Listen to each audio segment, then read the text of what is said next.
সাইয়েদনা আবু বকর রাদিয়াল্লাহু তাআলা আনহুর ব্যবসা প্রতিষ্ঠান ছিল মক্কার কাবা ঘরের পাশেই। ওনার ব্যবসা প্রতিষ্ঠানগুলো যেখানে ছিল ঠিক ওইখানেই সৌদি সরকার এখন শপিং মল বানিয়ে দিয়েছে। মাতজার আবু বকর মক্কা শহরের যেখানে বহিরাগতরা এসে ওখানে ছাগল, ওখানে ঘোড়া, উট এগুলো রাখতো, আস্তাবল রাখতো, ঘোড়া আর উট যেখানে রাখা হতো ঠিক ওই জায়গায় সৌদি সরকার ওটার পার্কিং লট বানায় দিচ্ছে। মানে যেখানে আগে সাহাবাদের ব্যবসার জায়গা ওইখানে বর্তমানে শপিং মল। যেখানে আগের সময়কাল সাহাবারা উট আর ঘোড়া রেখে বাঁধতো ওইখানে এখন গাড়ি ঘোড়া রাখার ব্যবস্থা করা হয়েছে। সাইয়েদনা আবু বকর অনেক বড় ব্যবসায়ী ছিলেন। ওনার নিজ টাকা দিয়ে হাবাসা থেকে আসা সাইয়েদনা বেলালকে তিনি 20,000 স্বর্ণ মুদ্রা দিয়ে উমাইয়া ইবনে খালাফের কবল থেকে তিনি মুক্ত করেছেন। সাইয়েদনা উসমান যুন্নুরাইন বড় ব্যবসায়ী ছিলেন। নিজের টাকা দিয়ে মদিনার মুসলমানেরা পানি খেতে পারে না, বিরে রুমা নামে একটা কুয়া ছিল, এই কুয়ার মালিক ছিল ইহুদি। মুসলমানেরা পানি খেতে গেলে সে বকা দিত, পানি খেতে দিত না। বিশ্বনবী বললেন, আমার সাহাবীদের মধ্যে এমন কি কেউ নাই নিজের অর্থায়নে বিরে রুমা কিনে মুসলমানদেরকে দিয়ে দিবে? সাইয়েদনা উসমান যুন্নুরাইন বলল, ইয়া রাসূলুল্লাহ, আপনার খেদমতে আমি হাজির। মুহূর্তের মধ্যে সাইয়েদনা উসমান যুন্নুরাইন নিজের অর্থায়নে বীরের রুমাটা কিনে মুসলমানদের জন্য সদকা করে দিয়েছে। তো ব্যবসা না করলে, কর্মঠ না হলে, উপার্জন না হলে সদকা করা যাবে?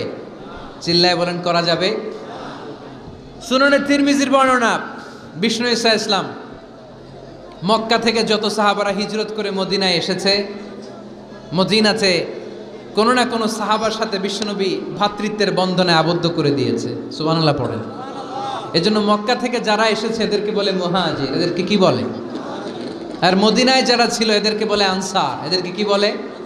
আওয়াজ করে উত্তর দিবেন। মক্কা থেকে যারা এসেছে তাদের নাম মুহাজির, আর যারা মদিনার সাহাবী তাদের নাম আনসার।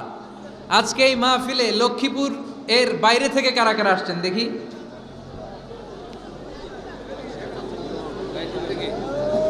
মাশাআল্লাহ, মাশাআল্লাহ, অনেক আসছে। আল্লাহ ভাইদেরকে তুমি কবুল করো, হাত নামান। এই যে লক্ষ্মীপুরের বাইরে থেকে যে ভাইরা আসছে তারা লক্ষ্মীপুরের মেহমান, ঠিক কিনা? মক্কা থেকে হিজরত করে যে সমস্ত সাহাবারা এসেছিল তারা ছিল মদিনার মেহমান। বিশ্বনবী এক এক মক্কার সাহাবীকে মদিনার এক এক সাহাবীর সাথে ভ্রাতৃত্বের বন্ধনে আবদ্ধ করে দিলেন। আব্দুর রহমান ইবনে আউফ রাদিয়াল্লাহু তাআলা আনহু, ওনার সাথে ভ্রাতৃত্বের বন্ধনে যে সাহাবীকে বিশ্বনবী আবদ্ধ করে দিলেন ওনার নাম হচ্ছে সাআদ ইবনে রাবিয়া। কি নাম? মদিনার অনেক বড় ব্যবসায়ী। বিশ্বনবী বললেন, ও আব্দুর রহমান ইবনে আউফ, সম্পদ ছেড়ে দিয়ে, পরিবার ছেড়ে দিয়ে, স্থাবর অস্থাবর সব ছেড়ে দিয়ে আল্লাহ রাসূলের ভালোবাসায় মক্কা থেকে মদিনায় এসেছো। মদিনায় তোমার চিন্তা নাই, সাদ ইবনে রবিকে আমি তোমার ভাই বানিয়ে দিলাম।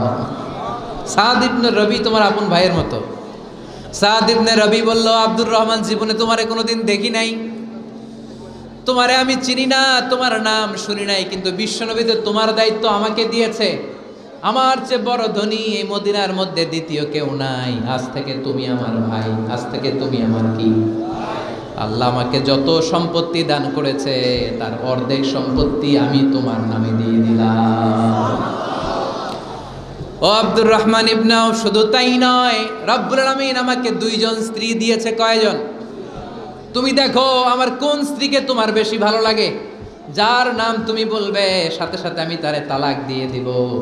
তার ইদ্যত পালন শেষে তুমি তাকে বিয়ে করে তোমার সাথে নিয়ে যাবা। সুবহানাল্লাহ। কারণ বিশ্বনবী তোমার দায়িত্ব আমার কাছে দিয়েছে, তুমি আমার ভাই। আমি মদিনার সবচেয়ে বড় ধনী, আমার অর্ধেক সম্পদ আমি তোমারে দিয়ে দিব। আমার 2 স্ত্রীর 1 স্ত্রীকে তোমারে দিয়ে দিব। সাইয়েদনা আব্দুর রহমান ইবনে আউফ এই কথা শুনে অবাক হলেন। অবাক হয়ে উনিও এক অবাক কথা বললেন। উনি বললেন, লা হাজাতা লি ফি ইয়া আখি, ও আমার প্রাণের ভাই, তোমার কথা শুনে আমার হৃদয়টা ভরে গিয়েছে, কিন্তু তোমার সম্পদেরও দরকার আমার নাই, তোমার স্ত্রীরও দরকার আমার নাই। বারাকাল্লাহু ফি মালিক ওয়া লি আহলিক, আল্লাহ তোমার মালেও বরকত দেখ, তোমার সম্পদেও বরকত দেখ। তুমি শুধু একটু কষ্ট করবা। কি কষ্ট? দুল্লানি আলা সুক, show me the way to the market. তুমি মদিনায় কোনো মার্কেট আছে কিনা, শপিং মল আছে কিনা, ব্যবসা প্রতিষ্ঠান আছে কিনা আমারে দেখায় দাও। সুবহানাল্লাহ পড়ো।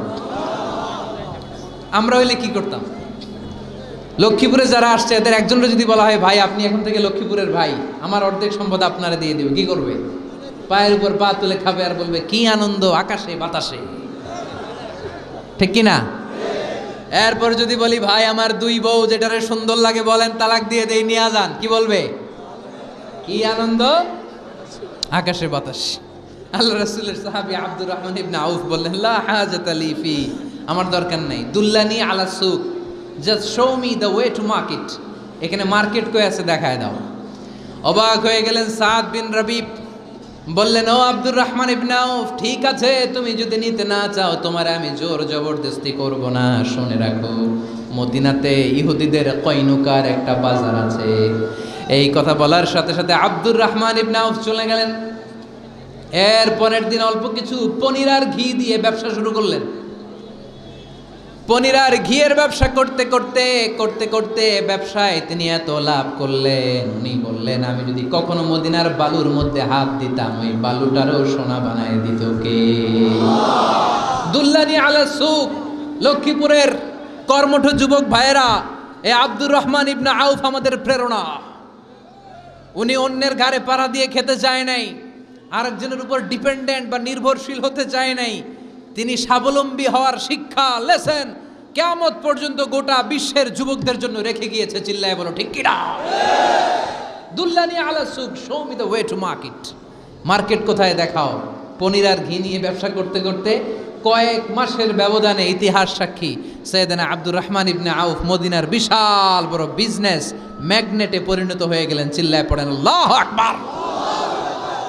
এজন্য ব্যবসার ভিতরে বরকত ঢুকিয়ে দিয়েছে কে? বিষ্ণু বললেন আত-তাজিরা সাদুকাল আমিন মা'আন নাবিয়্যিন ওয়াস সিদ্দীকিন ওয়াস শুহাদা'i ওয়াস সালিহিন। আমানতদার ব্যবসায়ী তারা সাধারণ কোনো মানুষ নয়, কিয়ামতের দিন নবীদের সাথে হাসর হয়ে যাবে। আপনারা যারা ব্যবসা করেন এটা সাধারণ বিষয় নয়। বিষ্ণু ইসলাম নিজেও ব্যবসায়ী ছিলেন। ওনার জীবনের প্রথমে তিনি খাদিজা রাদিয়াল্লাহু তাআলা আনহার ব্যবসার স্টাফ হয়ে কাজ শুরু করেছেন, এরপর নিজে ব্যবসা শুরু করেছেন। এরপরে খাদিজাতুল কুবরা রাদিয়াল্লাহু তাআলা আনহা সব সম্পত্তি বিয়ের পরে বিশ্বনবীর পায়ের সামনে ঢেলে দিয়েছেন। বললেন ইয়া রাসূলুল্লাহ এই সম্পদ আমি আপনাকে দিয়ে দিলাম, আপনি ইচ্ছামতো দিনের প্রয়োজনে খরচ করেন, সুবহানাল্লাহ পড়েন। এজন্য বিষ্ণু ইসলাম আমাদের জন্য উপমা, আব্দুর রহমান ইবনে আউফ আমাদের জন্য উপমা। যারা ব্যবসা করেন তারা বিষ্ণু ইসলামের সুন্নাহ পালন করছেন। আত-তাজির আস-সাদুক আল আমিন। বিষ্ণু বললেন সত্যবাদী আমানতদার ব্যবসায়ী, যে ব্যবসা করতে যে মিথ্যা কথা বলে না। অনেক ব্যবসায়ীরা আছে পণ্য চালানোর জন্য মিথ্যা কথা বলে আর কসম কাটে, আছে না নাই? আহা, এমনটা করা যাবে? সকালবেলা স্ত্রীরে বলে এই গরুগুলা বিক্রি করবো, তুই একটা দাম কত কমো? স্ত্রীরে শিখাই দিচ্ছে এই গরুর দাম তুই 40,000। তো বউ বলে ঠিক আছে দাম কইলাম 40,000।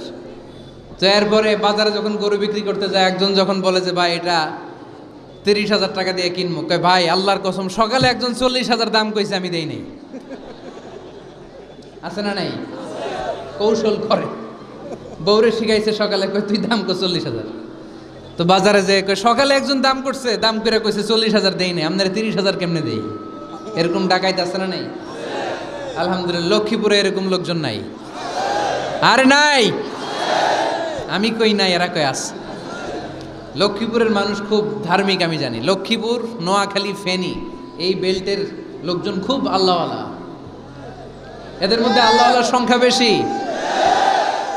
এখানে আলেম ওলামা বেশি, এখানে মসজিদ মাদ্রাসা বেশি। এই জন্য এই জেলাগুলোতে আল্লাহর রহমতও বেশি। আল্লাহ তুমি এই জেলার ছেলেপেলেদেরকে, এই জেলার লোকদেরকে তুমি কবুল করো, মা বোনদেরকে তুমি কবুল করো।